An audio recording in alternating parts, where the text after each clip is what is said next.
All right, you guys, I am joined by my very, very good friend, Nicole Herring. And let me give you a little bit of a background story before we dive into today's business trainings. Nicole lives 15 minutes from me, but we had never met. We were introduced by Kathy Hahn, who's an amazing woman, and she connected us because I was looking for a photographer. Now, here's a little bit of the background story too. I have never been into like personal photo shoots because I didn't believe anybody could actually capture me and who I authentically am. My experience was I was always like forced to be somebody that I'm not.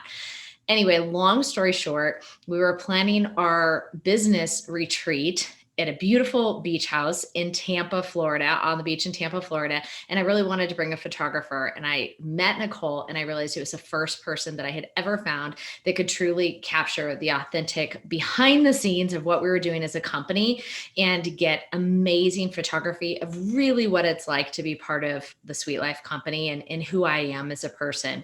And so I had the pleasure of spending a week with Nicole on the beach in Tampa and walked away with the most incredible photos of just capturing everything we did as a company, but then also this woman took the time to know me. She even had me like laying down in the sand.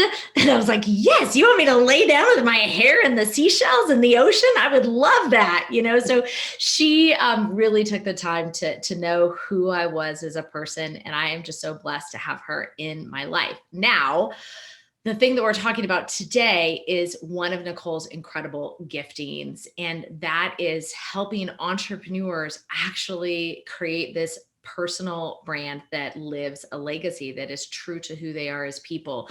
And so there's a big process of doing that. It's not just showing up to take pictures. There's so much more that Nicole identified in that. And that's why I'm so pleased to introduce you guys to her today, because after you hear about her process, it's going to really put you in the right direction of creating your personal brand in a way that's true to you. So Nicole, welcome to the SweetLife Entrepreneur Podcast. So glad that you're here. Thank you. I'm thrilled to be here. I just want to say thank you. And yeah, I love how we had to travel to another state, literally on the other side of the country, to finally meet each other. We had a couple of calls and COVID kind of came up and our original plans derailed, but we came together anyway. So I love how worldwide our brands are, and yet like we still had to meet. We still had to get on a plane to actually connect. And it's just the way I love to do business. Like I'll meet you by the beach. I think I even wrote that at the bottom of the email. I'm like, just tell me when and I'll meet you by the ocean. That's right. And we did too. Yeah, she met me by the beach.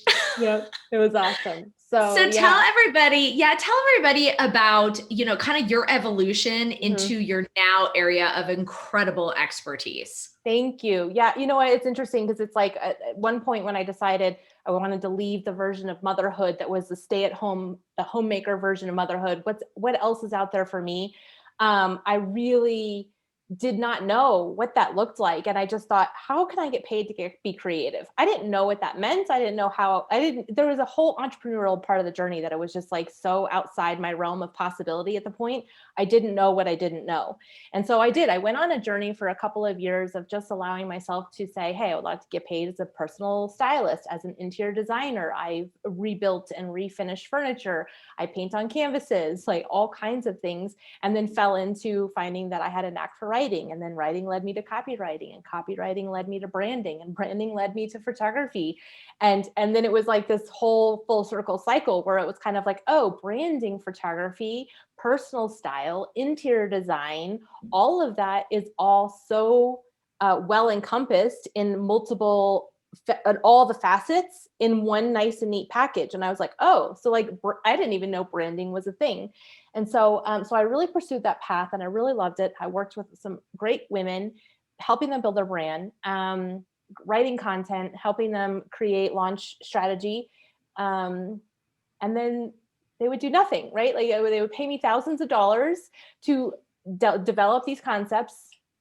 And then they would get stuck in their own brain and in their own minds of feeling like they were an imposter, or they couldn't figure out how to then become visible in their business. Even though they thought they were hiring me to solve the problem of, oh, as soon as I have the copy, I'm good to go. As soon as I have the images, I'll be good to go. As soon as I have a launch strategy and I have the bird's eye view, I know how to take steps. I just need somebody else to help me see the way. And so I thought, oh, great. I'm happy to get paid to be creative and do all of this. And so, but then I found that they were just not taking action in their business. And I thought to myself, okay, what is it that is keeping some people from taking action and some people to not? And then I stumbled down the path of NLP, which is neuro linguistic programming. It's a modality for coaching through the mental and emotional blocks that keep you from creating success in your life. And I found some of my own blocks and healed and transformed theirs. And then I was like, sign me up. How do I become a practitioner? So I put a pause in offering creative services so that I could bring this to my clients, so I could support them mentally and emotionally while they are creating a brand, so that they're not living in this tension of who they are portraying themselves as on social media versus thinking they're somebody different in real life. And so it's really a matter of eliminating that tension and helping them see that they are the best and the worst of both of that, and owning the good, the bad, and the ugly, so that they could actually move forward with their business. So there's the long and the short of it. Yeah. I mean, it's so important. I think there's so many people listening that have spent so much money on valuable deliverables like you were creating, right? And they thought that that's what they were missing, and they still don't take action on it. And so I love that you were so intentional, and you're like, wait a minute, you've paid me thousands of dollars and you're still not using this stuff. What's the problem here? So I love your journey. It's very much who you are now that I know you, I've kind of been like, okay, now let's take another step back. Where are we getting stuck? Where's the bottleneck? So today on the show, we're talking about how to build a personal brand that lasts a lifetime. And we're really talking about really how to encompass that. And there's so many different things that we're going to dive into here. And, if you're listening and you have bought many things before and maybe felt like you were stuck and you haven't taken action, this is a really important episode for you to keep tuning into, because Nicole's going to actually take you through her framework in order to actually that outlines a thought process for you so you can make intentional decisions, which is so cool. So, but before we get into that, let's kind of set a baseline for somebody who's listening that might not know. So first of all, let's define the difference between a company brand and a personal brand, and kind of dive into that just real quick. If anybody, I wouldn't say if anybody, I know so many people ask me these questions, like, should I brand myself or should I brand my business? And what's really the difference? So can you just basically explain that for anybody that might be wondering? Sure. So when you're branding a business, you're branding a solution that appeals to a particular ideal client. And so everything that you're doing within a brand of a business is, okay, who's our ideal client? Who's willing to pay for the solution that we're offering? What is their price point? What is their, is it for a business to business solution? Is it a business to consumer solution, right? It's all about the consumer and the problem that they're attempting to solve. When you're in a personal brand, you're still very focused on the client, but the client also wants to feel like they're resonating with the person who's delivering the solution, who's delivering the transformation. And so the personal brand aspect is it's a bit about who you are as a human, and you're injecting those qualities into a brand. And the very simplest way is to take like you and I were talking about previously, is just taking, a few basic adjectives about who you are as a person and injecting that into the visuals of your brand. And so that when people meet you in person, they feel like they already know and connect with who you are, because your feed or the way that you speak, the energy that you have comes through. And so there's no disconnect there in the personal brand from the visuals we're seeing online and the person that they meet in person, right? Because your brand is speaking for you long before you've actually connected one-on-one. Right. And something you said to me before we started recording that was just super important is that you said the personal brand also tells the ideal clients, it tells them a story of what's possible. Yes. So they are actually able to see what they personally, it's very hard to see yourself personally in a company brand, right? But when you're looking at a person and you're seeing their life and what they're doing and how they're going about doing that, where they go and what they're wearing and who they're hanging out with and all those things, all of that is representative of what is possible for them when they work with your services. And I thought that was so important for people to understand it. And that really speaks a lot to, if anybody has that question, should I brand myself or should I brand my company? There are very important, we could have a whole podcast on that, but just a takeaway. there are very important factors to note that doing both is very important, moving forward to a certain extent, obviously based on your company, and based on, honestly, based on your company exit strategy, if you want to have your company acquired and things like that in the future. Okay, so let's go ahead and dive into why it's important now. So some of the reasons why it's important to create an authentic personal brand that is really, really true to who you are. And a couple of things I want you to define for us, if you could please, are number one, what is imposter syndrome? Because that word is used quite often. And I don't believe that people might not necessarily know the actual definition. And then what's the difference between that and self-doubt? Yeah. So thanks for asking. And I did bring up the definition just because I want to make sure that I am saying it correctly. Because the way that I'll just go with it. So imposter syndrome, according on a quick Google search, it says that it's loosely defined as doubting your abilities and feeling like a fraud. And it disproportionately affects high achieving people who find it difficult to accept their accomplishments. And so basically when I say how self-doubt and imposter syndrome differ, is that imposter syndrome says that you even look at the evidence and then you diminish it. You actually say, oh, I've created 40 grand in my business, in X amount of time, but that was just a fluke. Like I got really lucky. These 3 things happen, X, Y, and Z. I didn't really make that happen. It was a fluke. It was by accident, all that. So you diminish what you've accomplished and also hold it against yourself. And so the self-doubt is what keeps you from taking action in the future. So then you're now diminishing what's possible for you, even though you have evidence that supports that you can create results because you've done it. You've now diminished it and created self-doubt that then prohibits you and even self-sabotages you moving forward from moving with the expertise, the zone of genius that you have, the skill set that you've nurtured, or your natural talents that you have, right? Like all of that, you then now discount and say, it's not, I mean, I can't really charge. I don't really know what I'm doing. Like I just, whatever. So now you're discounting what you can do in the future. And the imposter syndrome kind of is how you reflect on what you've accomplished and say, I'm just a fraud. If only people knew that I on a fluke made 40 grand or whatever it is, right?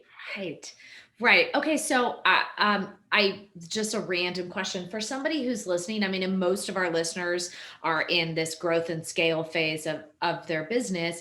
But for those that are listening that are brand new in business and they haven't done anything yet, like they're starting from scratch and they're looking around and being like, shit, like, how do I do this? There's all these other people that are better than me, that have been doing this longer than me, that la, la, la, la, la, like all these things that they're saying to themselves in their mind.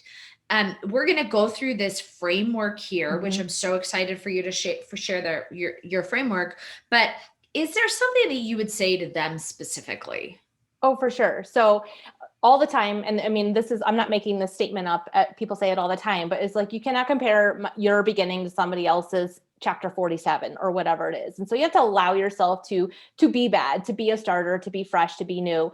And also, if you really want to look at what you've accomplished in your life, you can lean back and self-evaluate every job you've ever had, even as a babysitter when you were 14, right? Like take it way back and go old school and look at every job you ever had and look at the skills and qualities and things that you have honed and created from each individual job. I mean, I know I worked at a bagel shop when I was a child, like not a child labor. Labor bagel shop. Yeah. You definitely got through that. But hey, I mean, 15, we were children, right? We thought we were so big. But yeah, so, when I was 15, I worked at a bagel shop. And then I worked at a law firm when I was 16 years old, just, working in the back. And so every single job that I've had, I've been able to look and say like, okay, well, if I could do that job at age 16, like, then what did I get from that qualifies me for what I'm doing now? And you can actually go back and just prove to yourself and self-evaluate and say, actually, I know a lot. I've done a lot. I've acquired a lot of skills. And so it's a human condition to look at where we're lacking instead of where we're sorry, the word I'm looking for is not coming to me, but we look at where we're lacking as opposed to where we're actually having the skill set and honoring what we do know. And so you have to literally train your brain to not look towards the negative and seek out the positive. Okay. So, and in one of the ways that this works, even with one of my clients recently, is that she was like, I was like, okay, tell me a time in which you felt really successful. And she was like, oh, I don't know. I'd have to really think about it. And I'm like, don't think about it. Just tell me a time in which you felt successful. She's like, well, I don't know if this feels like successful enough. And I was like, see, right there is a feeling of not being good enough. And the reason why is because if I said, tell me something that's sad that happened, you could immediately go to a sad memory, but you wouldn't second guess, was that sad enough? Was that the saddest memory I've ever had? Probably not. Right.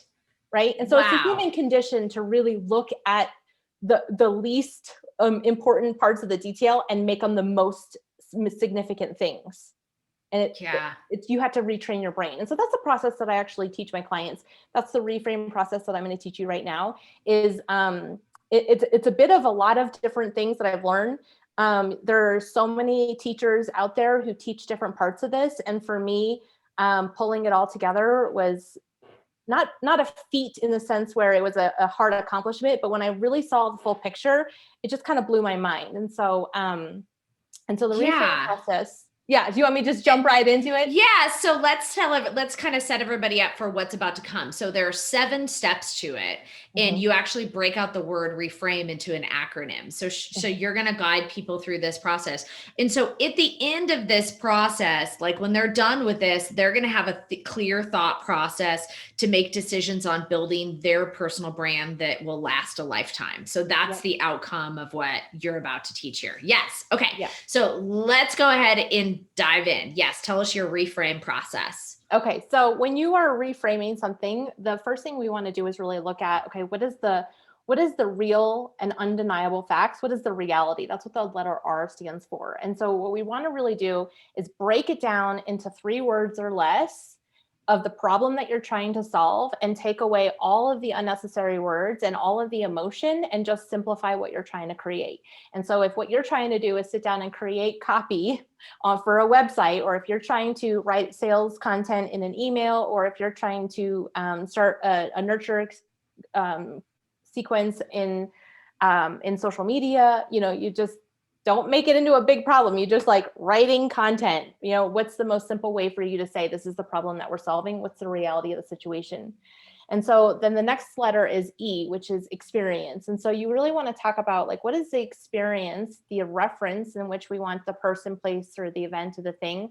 So in reference to writing social media content, what is the experience that I want my clients to have when they're reading through this? What is the experience I want to have when reading this? Same thing with writing content for an email sequence or a sales page.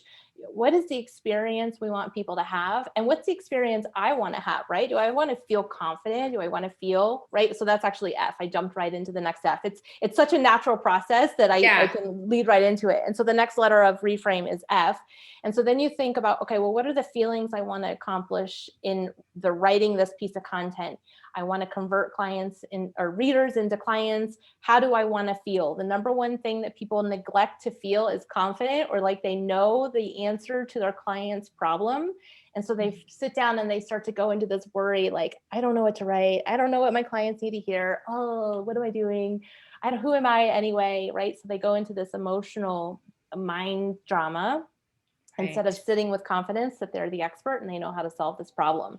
If you can tap into that energy and get into that feeling and dictate the experience you want your clients to have, and changes the way you write. So like, let me convert this over to like building their personal brand. So you want somebody listening would be, you're thinking when you're writing the copywriting for your social media or in your website, really going through, what is reality, what isn't, what is the experience you want people to have when they experience your personal brand? How do you want them to feel when they experience your personal brand?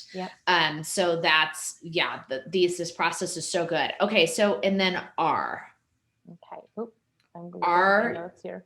So the R is for the reaction. And so a lot of times there's an unintentional way that we react to our own thoughts and feelings. And so just like how I was saying, when you're sitting down and you're thinking, okay, what is it how do I want to be feeling when I'm writing the sales page or developing my brand and deciding who I am in the world? and how I'm offering my services. Who am I? What are the feelings I want to have? This is the reaction of going in and thinking immediately the human design of just saying, I don't know what I'm talking about, and having that knee-jerk reaction of discrediting or diminishing all of the things that you know to be true and accurate about yourself. And the A and the next one is just assuming radical responsibility and choosing an action instead. And so instead of having the negative reaction and making decisions about your brand, what if you were just really intentional and you chose to like trust yourself and believe in what you were saying and believe in who you were being, and not live in that tension of that your online personality or your online identity and that brand is any different than who you are at home. Sometimes there is some tension there, and that's the mental and emotional awareness pieces that you have to kind of get the coaching on, because the strategy is nothing if you don't have the mental and emotional pieces that support who you're becoming and who you're growing into in the online world. And so the M in Reframe is for mindset awareness. And this is a different way of looking at it than most people usually do, because a lot of times people think that mindset is, like you're either in growth mindset, you're either moving towards something, or you're in limited mindset, or you're in a lack mentality. And sometimes there's something in the middle called neutral that nobody really gets to.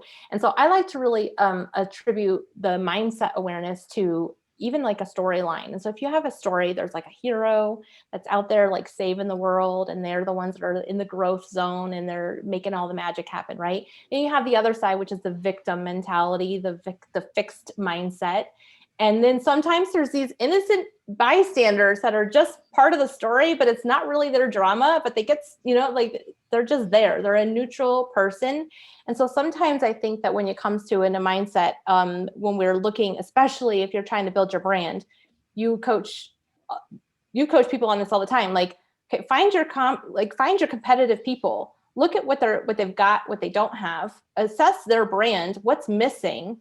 And then from there, fill in the gaps with what's natural and true to you, and really honor what you're better at. But then get out of there and do not stay in the place where you are now living in comparison land and looking at their content and now going into the victim mentality that your brand is not as good as theirs, all that kind of stuff. You just need to get back to neutral by just removing that negative, feedback from your own brain, by just knowing who they are, knowing what the competition is, and then not living in their world is the only way you're going to create success. And so you have to just decide, am I, going to grow into this?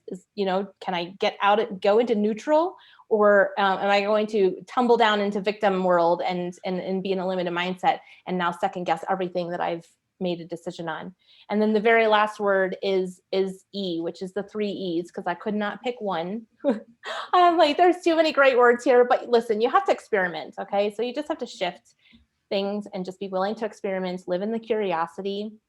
Whenever you're testing your brand and you're validating your offers, you just have to say what's working and what's not working, and really take the failure of things landing or not landing away from who you are as a person. A failure isn't about an event. A failure is not an adjective of me as a human, right? But it might be like the failure of a specific idea that I had. The idea was a failure. That doesn't mean I'm a failure as a person.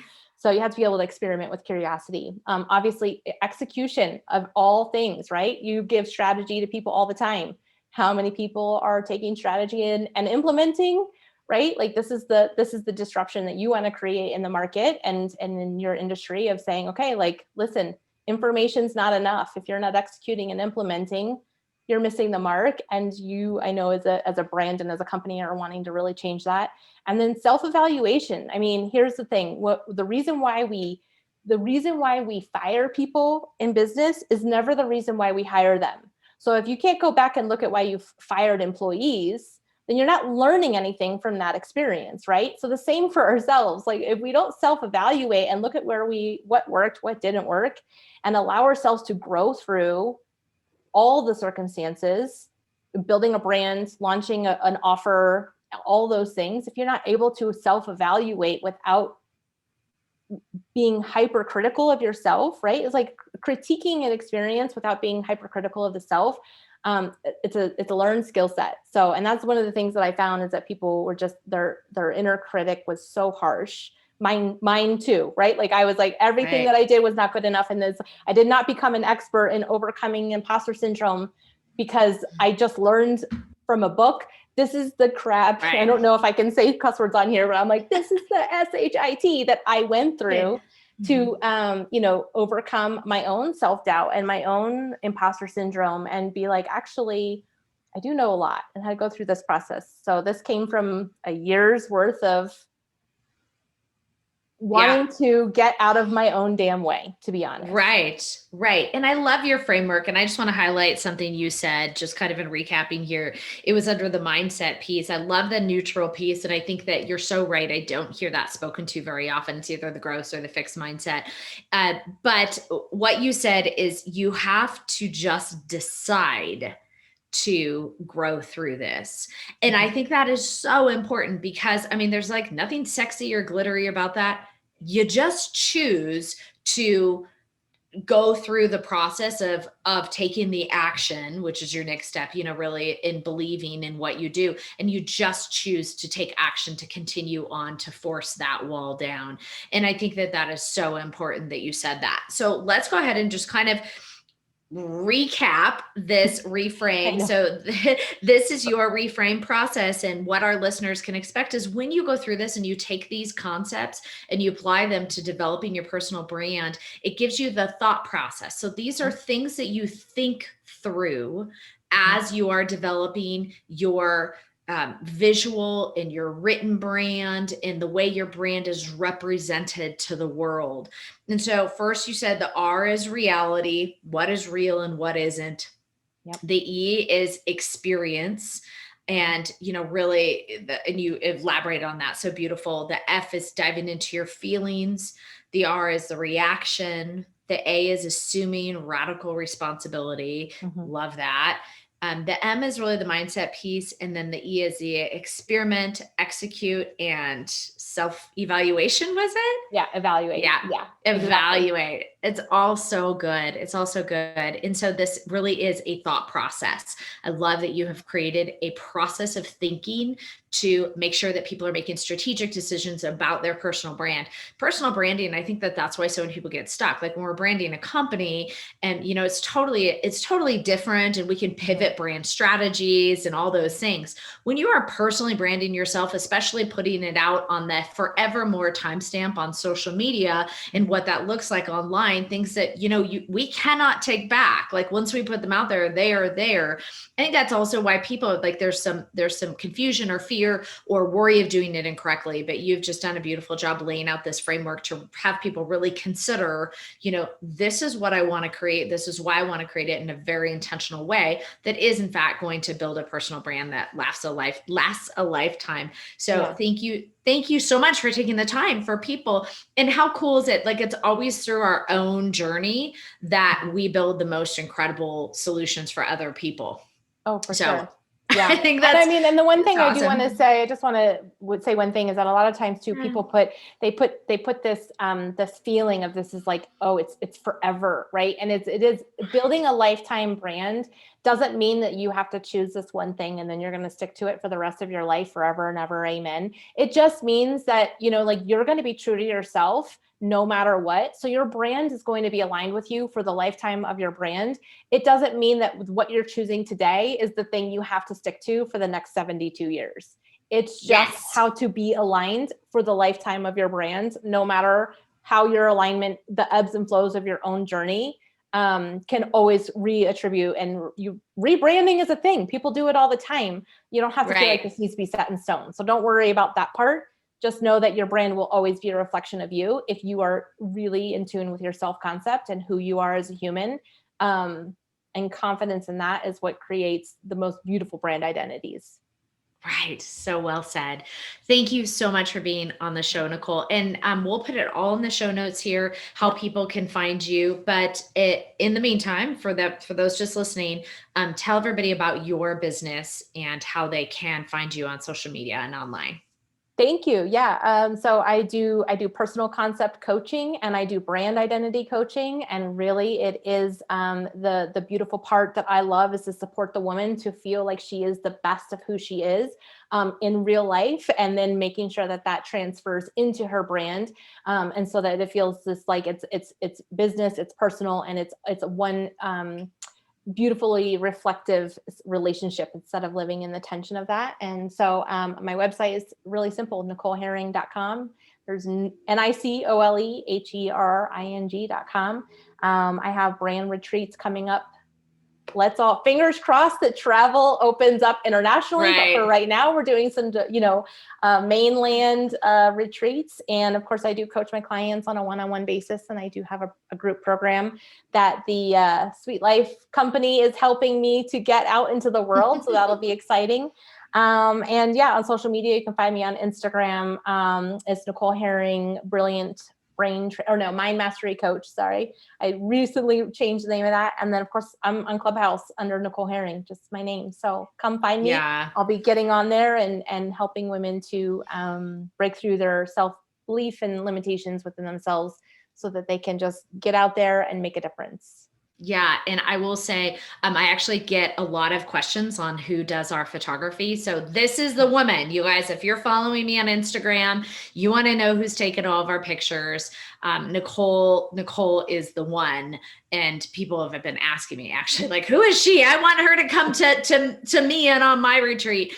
So those are all good things. What she's teaching here in her coaching process sets you up to make sure the outcome, the visual outcome, is in line with who you are. Mm-hmm. So yes, the photography, the retreats are amazing, but I would highly recommend, if you aren't sure and set and confident in who you are and who you are supposed to be to the world, to really make sure that you're honing in with Nicole and getting that set first. So everything that you build and create is manifesting in the way that it is supposed to, and it's in line with you. So thank you so much for being on the Thank show. you. I absolutely adore you. Thank you for who you are to you. us and the things you do for us as a company as well. All right. You're welcome. Thank you.